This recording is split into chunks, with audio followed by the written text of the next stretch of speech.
Before we begin, don't forget to subscribe for new ComHack episodes every week. Well, hello, I'm Joshua Weiss, and this is Tim Jones, and this is ComHack. We encourage you to go back and check out some of the different episodes that we've done in the past. This episode particularly, we're going to look at some current events type stuff. What on earth does this have to do with communication hack, and why would we bother with this? Typically, current events mean, politics, religion, stuff that's controversial. Why on earth would we want to do that? Yeah, I mean, we've kind of hinted at so many things in our past episodes about, like, hey, this is an example of what's going on, or, like, this is how media is being used. But to just breaking down any kind of event from a communication standpoint has tons of benefits, because you can see them in action for a lot of different things. Like, if you take a news story and you start looking at, hey, this is, here's some theories that are at work here, and here's why this person is succeeding or maybe not succeeding at getting their message across. So, I mean, looking at some current events, it's just a healthy way to learn some more communication. So that's fair. That's fair. So today, let's tackle a little bit, because you can only really tackle so much in a short ComHack video. Let's tackle take a knee. Take a knee. Take a knee. Yeah. You familiar with take a knee protests? Yep. What is your understanding of the take a knee protests? Curiously. So, we have not had this conversation, by the way, so so I'm really curious. This is raw. I'm curious. What is your understanding of the take a knee protest? My understanding is that there is, in protest of a lot of the police shootings of black men in America, a lot of the black NFL players will take a knee during the national anthem in protest of those events, to raise awareness and to say, like, hey, we don't want to stand for a country that's not going to stand for us. Okay, so it's protest of the way that young African Americans are being mistreated by law enforcement, and so there's kneeling during the national anthem by black NFL players to raise awareness and basically say we're done with this. Does that sum up everything you said? Yeah, that's my understanding of it. Okay. So what negative things have you heard about this protest? Oh, I've heard of just people being upset that they're disrespecting the veterans that have fought for their right to do so, and disrespecting the nation and those types of things, and abusing maybe their platform. I've even heard, like, as far as there's some commentators who are concerned it could be the downfall of football in America in general, because if it becomes too politicized, people don't want to watch it anymore. Sky is falling. The basic doomsday things.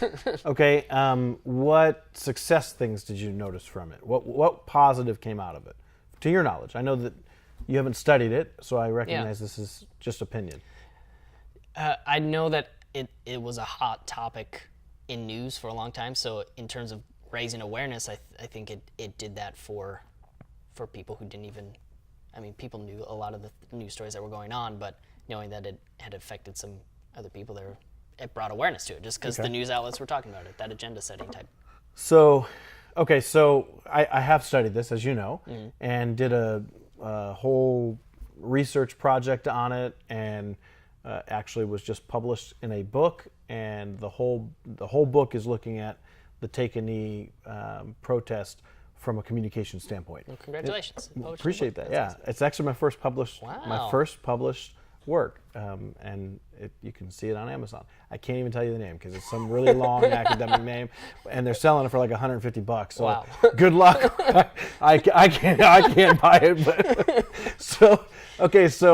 so before we actually dive too deep into this, this is not a political or race intended topic to be discussing. We're ComHack, right? We're looking at this solely from the communication standpoint. So we're not talking about whether or not they were warranted, whether or not there is mistreatment of black people, young black people in America. We're not looking at the politically correct, black, African American. We're not looking at, do we like the NFL or all of that is somewhat, it's not the point. Yeah. The point is looking at what was actually communicated, how it was communicated, and what could be improved on that communication. Fair? Fair. So the way it goes is Colin Kaepernick, the quarterback out in San Francisco, who had been struggling, and he was not starting and was kind of fighting for that position. He knelt during the national anthem, and he was kind of like a lone ranger in that, and it evolved into something much bigger, to where people across the NFL knelt, and they did it during the national anthem. And on one side, you've got people who are opposed to this, saying you're disrespecting the flag, you're doing it during the national anthem, you're disrespecting the veterans who gave you the right to do that. And on the other side, they're saying this is an opportunity to protest and raise awareness to what's going on. So good, bad, or indifferent, right? The things that were done well, it did raise awareness. It raised a lot of awareness. But I think a lot of the awareness ended up being more towards the players and how they actually, whether or not they were going to kneel. There was awareness that was placed on the team and what it did for the team, or what it did for the unity of the team. There was awareness on what news things were going to be done. And really, what instigated it even more was President Trump, with his tweets, basically just being very rude to those who were kneeling. Yeah. And so then more and more started kneeling, and then it became, are they kneeling because of what they're protesting, or are they kneeling to spite and say, you can't tell us not to kneel, President Trump? That's not okay, right? So you've got all these different things going on. And I think that the strengths of what they did was they did raise awareness, and the strength in Kaepernick kind of starting things off was that it was very clear that he was in protest of and I think it was clear that he was in protest of not necessarily Black Lives Matter movement. It did evolve to that, but in protest of brutality towards young African American men, predominantly by law enforcement. Yeah. Some things that maybe hurt the communication was when I think it took some time to bring some clarity for what he was actually pushing for. If he would have put money towards Black Lives Matter sooner, if he would have put money towards or contributed some of his game, salary towards the movement that he was promoting earlier, it would have helped the communication. I think there was a game where he wore, tall socks with pig faces that were police officers, and it was just basically saying cops are pigs, right? And that doesn't help anything. That's instigating back to the politeness, the politeness side of things. So I think if there was a little bit more clarity up front in what the goals were, then there could have been maybe a game plan put to be make things a little bit more effective. Yeah. And even from some things we've talked in the past in terms of platform, yeah, he in terms of being on the game and being in a game and being on camera, using that platform, finding a way to use it in a way that would spark eyeballs onto the thing that he's trying to get eyeballs on. And I think he did that. I mean, I think he did. I mean, he raised awareness. He absolutely raised awareness. But the question is, what got more awareness, him or the subject he was promoting? What was the call to action? In the research that we did, it seems like many people in the research that we did, in rising up and responding to, if there's a call to action or if there's something that's supposed to be accomplished as a result of his protest, many people felt that simply by making a post on social media, that was sufficient. They had joined the fight, right? But they didn't necessarily give towards the movement of the Black Lives Matter in this case, or they didn't, there was nothing beyond a social media post. And so what was the call to action that would be desired in the protest? I think some more clarity around that could have been done. Yeah. And on the flip side, by the way, those who were opposed to the protesting, I think that it got twisted, and I don't know if this was something that was twisted by social media or twisted by the political pundits, But the flip side was to twist it towards being opposed to the vets. And so there was a miscommunication that happened because there wasn't clarity about what it was for. And so that time kneeling during the flag, it got twisted to be about national anthem or about the vets and the freedom. Yeah. Which is ironic, by the way, because there was a fight on one side saying it's un-American for you to kneel during the flag. You're spitting in the face of those that gave you the right to do it. And on the flip side, those that died for that freedom died so that you could do that, right? Yeah. So it's kind of both sides. And even within that, we could spend episodes and episodes on this topic alone, but there's agenda setting theory going on.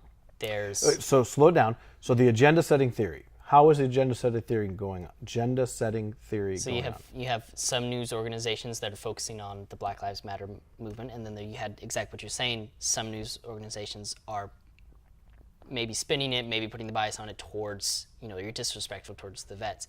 But either way, they're choosing to talk about what's going on. Over and over again. They're trying to set the agenda by repeating that storyline over and over. Yeah. Okay. And what else? So we also have social construct, which we just talked about going on, where for a lot of people you see an image of a policeman or you see a protest about policemen, and a lot of people are going to jump on the sides of the policemen because police represent security and stability, and for others it may represent violence, it may represent unfairness, unjustness, and so understanding that there's a different social construct about the people around you. Absolutely. So and that's a great example because you've got the Blue Lives Matter that came out around the same time or just after in response to Black Lives Matter, and then of course the All Lives Matter and all of those different things. And I'm not arguing for Blue Lives Matter, for Black Lives Matter. I do think that all lives matter, yes. And I support police, I support law enforcement, and I recognize that there's a problem with inequality in our country. There is a problem with the treatment of young black men in America. And so you do have both of those issues going on. Yeah. It's not a matter of whether we're saying this is right or that's right. It's the social construct of reality that you just pointed out is to the people who are young black men that truly do live with an uncertainty when they get pulled over or an uncertainty when they're, minding their own business. If that's the reality they live in, because that's what maybe their community they're in, or maybe that's what they were taught, or maybe that is the way it is, that's their reality. And police, as the label in that, is a hot topic. And so if on the flip side, those who, a young white man growing up in a middle, I'm in the middle class in America, I don't understand the realities that the young black person dealt with, right? Yeah. So my understanding of police in my social construct of reality is much different than his. And what do you do with that? Exactly. What do you do with that? So in that scenario, you go back to the hack from last episode, just recognize that we come from different social constructs. Yeah. That's not good, bad, or indifferent, but it is different. Yep. And as a result of that, when we look at symbols like an officer, there are different messages that come as a result.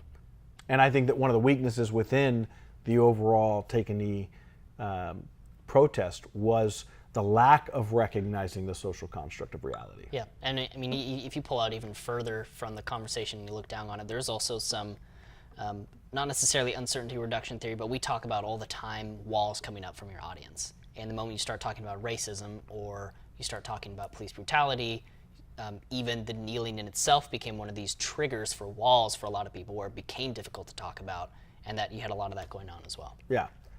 So that's heavy stuff, and obviously we didn't cover all of it. Yeah. The book is $150 for a reason. If you want the book, go get the book. It's edited by Stephen Perry, Dr. Stephen Perry, so you can just look that up. I don't think if you searched my name on Amazon it would come up because you're like a footnote. I co-authored one chapter in the book, and they sent me a book the other day. Nice. Yeah, I thought, wow, I didn't even pay the $150. Anyway, that's ComHack.